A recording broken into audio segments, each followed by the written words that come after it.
Hi, എൻ്റെ പേര് ജസീല. ഞാനെന്തായാലും ചെയ്യാത്ത തെറ്റിൻ്റെ പേരിൽ കുറേ ശിക്ഷ വയ്ക്കുന്നുണ്ട്. എൻ്റെ ഫ്രണ്ടിൻ്റെ ഉമ്മാൻ്റെ ഗോൾഡ് മിസ്സായിന്. അത് ഞാനെടുത്തു എന്നാ പറയുന്നത്. ഞാൻ എടുത്തിട്ട് പോലില്ല, കറിയത്ത് പോലില്ല, അങ്ങനത്തെ ഒരു സ്വർണ്ണം ഉള്ളത് പോലും. എൻ്റെ പേരിൽ എന്തൊക്കെയോ ഞാൻ ഏതൊക്കെ ചെക്കന്മാരൊക്കെ കോഴിക്കോട് പോയിട്ട് റൂം എടുത്തിട്ട് അങ്ങനെ എന്തൊക്കെയോ ആരോപണം പറഞ്ഞു നടക്കുക. അവര് ഹസ്ബൻഡിന്റെ വീട്ടുകാർ എല്ലാരും അറിഞ്ഞില്ല. കാര്യം എന്റെ വീട്ടിൽ ആർക്കും സമാധാനമില്ല, എല്ലാരും മരിക്കേണ്ട അവസ്ഥയില്ല. എന്റെ മക്കളുടെ മരണത്തിന് ഉത്തരവാദി എന്റെ ഫ്രണ്ട് അഫ്രീദിന്റെ ഉമ്മ അപ്പ അവർ വീട്ടുകാരെടുക്കാൻ എന്നെ നാണം കെടുത്തിട്ട് വന്നിട്ട് രണ്ടുപേരും ഇവിടെ വന്നിട്ടുണ്ടായി. അവരെന്തൊക്കെയോ അനാവശ്യം പറഞ്ഞിട്ട് പോയി. എന്റെ സത്യം ആരും വിശ്വസിക്കുന്നില്ല. റിട്ടേൺ കംപ്ലൈന്റ് എടുക്കാന്ന് വിചാരിച്ചാൽ അതൊരു പോലീസ് സ്റ്റേഷനിലത്തെ ആൾക്കാർ അതിന് സമ്മതിക്കണമില്ല.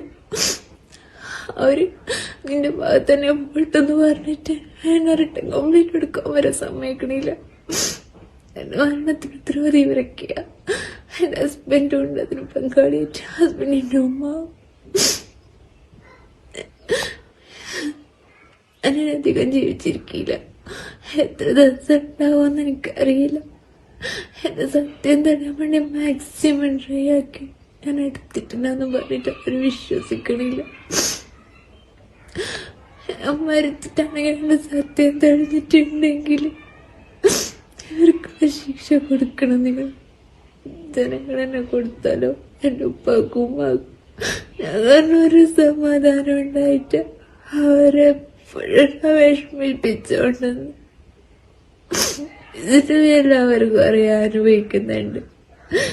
ഇനിയിപ്പോ എനിക്കൊന്നും ചെയ്യാൻ കഴിയില്ല. പ്രാർത്ഥിക്കുന്നതൊക്കെ പ്രാർത്ഥിച്ച് കുറെ നിറച്ച് വെച്ച് എടുക്കാത്ത ആഭരണം ഞാൻ എങ്ങനെ പോയി കൊടുക്കാനാ?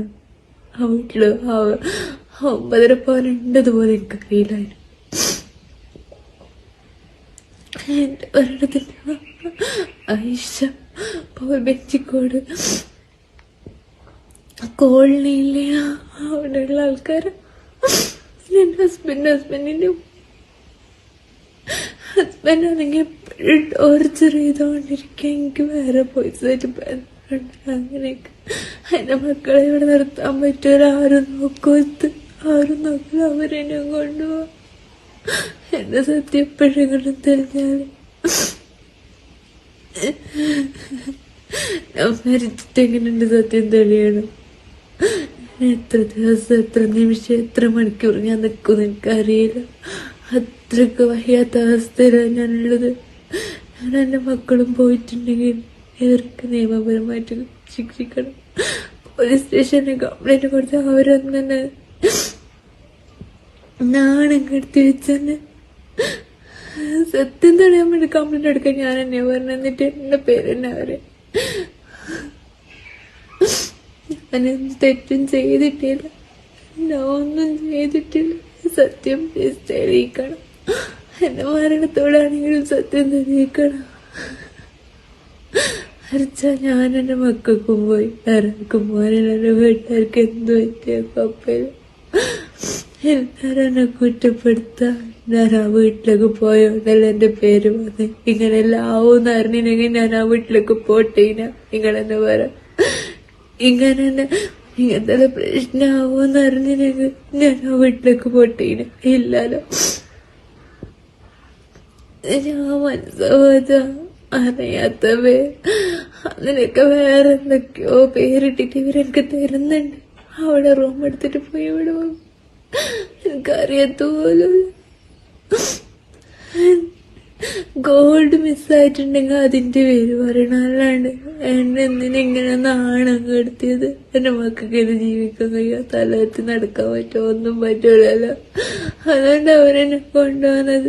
എല്ലാരും എന്നെ കൊണ്ടുപോവാ. സത്യം തെളിയിക്കണം. ഒരു ദിവസം തെളിയുന്ന വിശ്വാസത്തോടെ ഞാനിവിടെ ധന്യാവിനില്ലെങ്കിൽ ഒരു ദിവസം സത്യം തെളിയെന്നുള്ളൊരു വിശ്വാസത്തോടെ ഞാൻ പോവാ. എന്റെ മക്കളെ കൊണ്ട് ഞാൻ പോവാ.